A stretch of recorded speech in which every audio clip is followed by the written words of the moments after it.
Oh yeah, key tip too, guys. Look, if you're a solar lawn care operator, guess what's gonna happen? Your mower's gonna break down, and it's gonna be while you're by yourself. So what are you gonna do to get a zero turn back onto a trailer when it doesn't move? Right? Those are all things you gotta want to consider when you're out there by yourself doing solar lawn care.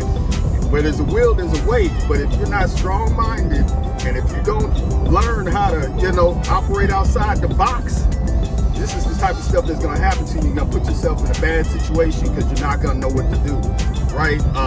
This happened to me while I was out by myself mulching some leaves. So what did I do? I had to find somebody, first of all, who will help me get it back up on the trailer.